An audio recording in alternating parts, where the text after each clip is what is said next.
Hello, first graders. Today we have been reading the story The Big Bed. And in the story, we are reading about the little girl, and she wants to share the bed with her mom and kick her dad out. So, we are going to be talking about the point of view from this story. The point of view is who is telling the story. So, when we go back to it and think about the story that we read, The Big Bed, we know that the little girl is the one that is telling the story. She starts out by saying, "We need to talk about the big bed." And she continues to talk to her dad throughout the story about persuading him to give up his spot in the bed so she can sleep with mommy on her own. So the point of view of this story is the little girl's view. She is the one telling it. Now, daddy may have a totally different point of view if he was telling the story and his side of it. So we know that this is the little girl's side of the story, and we call that the point of view. She is the one telling the story.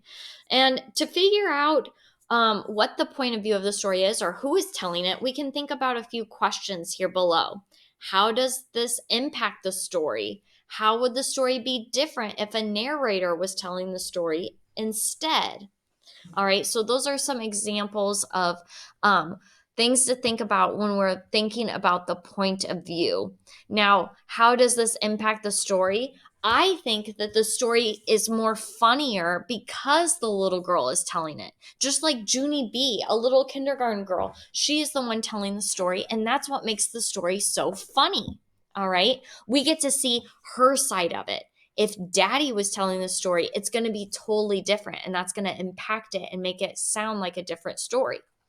All right, the other point there is, how would the story be different if the narrator was telling the story? So the point of view here for this story, The Big Bed, is that a character is telling it.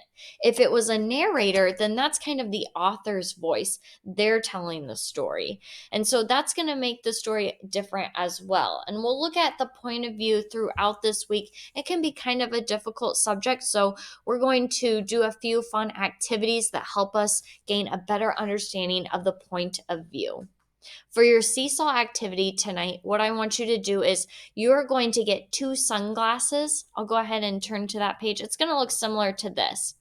And then there's a bunch of phrases here. You're going to read through those phrases and see, yes, that's true, that happened in the story, or no, that was false, that did not happen. And on Seesaw, I have your activity laid out. I'll go ahead and see if I can click on it. Here it is. If the statement below or the phrase is true and it did happen, you're going to take the highlighter and highlight that sentence blue. If it's false and it did not happen in the story, then you're going to take the highlighter and change it to red and highlight the statement in red. All right, so that is your seesaw activity for the stories to see if you have a good understanding of it.